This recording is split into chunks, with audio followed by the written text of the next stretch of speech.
ದೂರದಿಂದ ನೋಡುವವರಿಗೆ ಅದೊಂದು ಹಳೆಯ ಗ್ಯಾರೇಜ್. ಆದ್ರೆ ಒಳಹುಕ್ಕು ನೋಡಿದರೆ ಗೊತ್ತಾಗೋದು ಅದು ಸಾಮಾನ್ಯ ಗ್ಯಾರೇಜ್ ಅಲ್ಲ, ಬದಲಾಗಿ ಹಳೆಯ ವಿಂಟೇಜ್ ಬೈಕ್ಗಳ ಹೊಸ ಪ್ರಪಂಚ. ಮಂಗಳೂರಿನ ವಿಂಟೇಜ್ ಬೈಕ್ ಪ್ರಿಯರೊಬ್ಬರು ದೇಶ ವಿದೇಶಗಳ ಹಳೆಯ ಬೈಕ್ಗಳನ್ನ ಒಂದೇ ಸೂರಿನಡಿ ತಂದಿದ್ದಾರೆ. ಹಾಗಾದ್ರೆ ಹೇಗಿದೆ ಈ ವಿಂಟೇಜ್ ಬೈಕ್ ಕಲೆಕ್ಷನ್? ಈ ಸ್ಟೋರಿ ನೋಡಿ.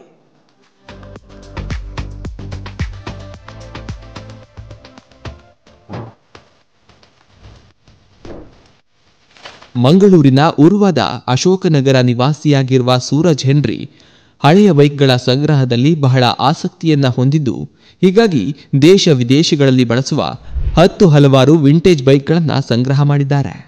ಇದಷ್ಟೇ ಅಲ್ಲದೆ ಗುಜರಿಗೆ ಹಾಕಿದ ಹಳೆಯ ಬೈಕ್ಗಳನ್ನು ತಂದು ಸ್ವತಃ ರಿಪೇರಿ ಮಾಡಿ ಹಳೆಯ ಬೈಕ್ಗಳಿಗೆ ಮರುಜೀವ ನೀಡುತ್ತಿದ್ದಾರೆ.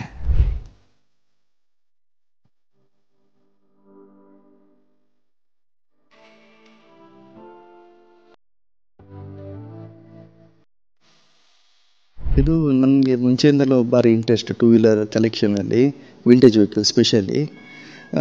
2004 ನಾನು ಸ್ಟಾರ್ಟ್ ಮಾಡಿದ್ದೇನೆ ಕಲೆಕ್ಟ್ ಮಾಡಿ ಒಂದೊಂದಾಗಿ ವೆಹಿಕಲ್. 500 ರುಪೀಸಿಂದ ಹಿಡಿದು ಕೆಲವು ಲ್ಯಾಕ್ಸ್ ತನಕ ಇದು ಮಾಡಿದೆ. ಪ್ಲಸ್ ಇಂಪೋರ್ಟ್ ಮಾಡಿದ ವೆಹಿಕಲು ಇದೆ, ಜಗೋಸ್ಲೋವಿಯಿಂದ ಇಂಪೋರ್ಟ್ ಮಾಡಿದ ಟ್ವಿನ್ ಇದೆ. ಮತ್ತು ಬೇರೆ ಬೇರೆ ಪ್ಲೇಸಿಂದ ತುಂಬ ಕಷ್ಟಪಟ್ಟು ಕಲೆಕ್ಟ್ ಮಾಡಿದ್ದೇನೆ. ಇದು ರಿಸ್ಟೋರ್ ಆಗಿರುವಂಥ ವೆಹಿಕಲ್ದು ಮ್ಯೂಸಿಯಮ್, ಅನ್ರಿಸ್ಟೋರ್ ಆಗಿರುವಂಥ ಇನ್ನೊಂದು ಇದೆ. ಟೋಟಲ್ ಒಂದು 70-80 ತನಕ ವೆಹಿಕಲ್ ಇದೆ. ಮತ್ತು ಈ ವಿಂಟೇಜ್ ವೆಹಿಕಲ್ಲಿ ತುಂಬ ಜನ ಮಾಡೋದಿಲ್ಲ ರೈಡ್. ನಾವು ವಿಂಟೇಜ್ ವೆಹಿಕಲಲ್ಲಿ ಲ್ಯಾಂಬ್ರೆಟಾದಲ್ಲಿ 1968 ಮಾಡಲಲ್ಲಿ ಕನ್ಯಾಕುಮಾರಿಯಿಂದ ಕಾರ್ದುಂಗ್ಲಾ ಅಂದರೆ ಇಂಡಿಯಾ ಟಿಪ್ಪಿಂದ ಟಾಪ್ ತನಕ ಮಾಡಿದ್ದೆವು. ಅದಕ್ಕಿಂತ 2017ನಲ್ಲಿ ರೋಡ್ ಕಿಂಗಲ್ಲಿ ಮಾಡಿದ್ದೆವು. ಆನಂತರ ಲಾಸ್ಟ್ ಇಯರ್ ಉಮ್ಮಿಂಗ್ಲಾ ಅಂತ ಪ್ಲೇಸ್, ಅದಕ್ಕೆ ಮಾಡಿದ್ದೆವು. ಸೊ ಹೀಗೆ ರೈಡಿಂಗ್ ಮಾಡ್ತಾ ಇರ್ತೇವೆ ಇಯರ್ಲಿ.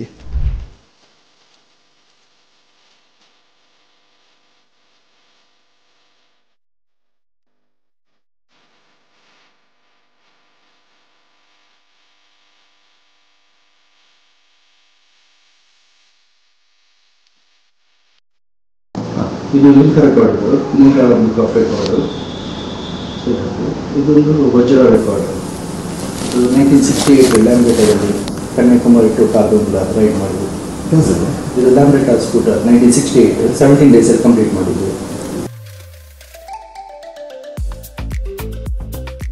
ಕಲೆಕ್ಷನ್ ಮಾಡ್ತಿದ್ದಾರೆ. ನಿಮಗೆ ಮನೆಯಲ್ಲಿ ಹೇಗೆ ಸಪೋರ್ಟ್?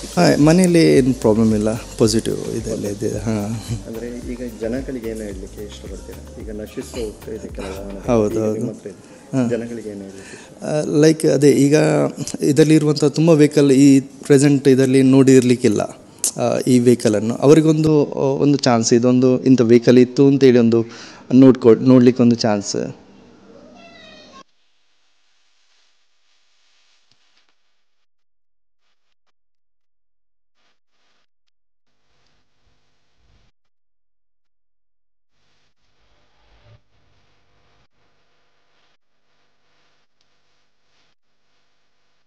ಮುಂದಿನ ಉದ್ದೇಶ ಏನು ಮತ್ತು ಈ ವೆಹಿಕಲನ್ನು ಗ್ಯಾಲರಿ ಹಾಗೆ ಏನಾದರೂ ಮಾಡ್ತಾರೆ? ಹಾಂ ಹೌದು, ಪ್ಲ್ಯಾನ್ ಉಂಟು, ಬಟ್ ನೋಡಬೇಕೇನು ಅಂತೇಳಿ. ಈಗ RTO ರೂಲ್ಸ್ ಎಲ್ಲ ತುಂಬ ಸ್ಟ್ರಿಕ್ಟ್ ಇದೆ.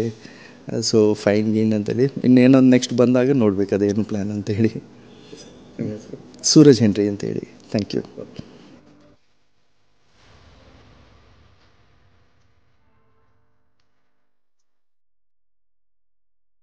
ಈ ಬೈಕ್ಗಳು ಇತ್ತೀಚೆಗೆ ಕಣ್ಮರೆಯಾಗುತ್ತಿದ್ದು, ಹೀಗಾಗಿ ಇದನ್ನ ಸಂಗ್ರಹಿಸುವ ಮೂಲಕ ಮುಂದಿನ ಪೀಳಿಗೆಗೆ ಇದೆಲ್ಲವನ್ನು ನೋಡುವಂತಾಗಬೇಕು. ಹೀಗಾಗಿ ಇದಕ್ಕೊಂದು ಮ್ಯೂಸಿಯಂ ಮಾಡಬೇಕು ಎಂಬ ಆಸೆಯನ್ನ ಸೂರಜ್ ಹೆನ್ರಿ ಹೊಂದಿದ್ದಾರೆ.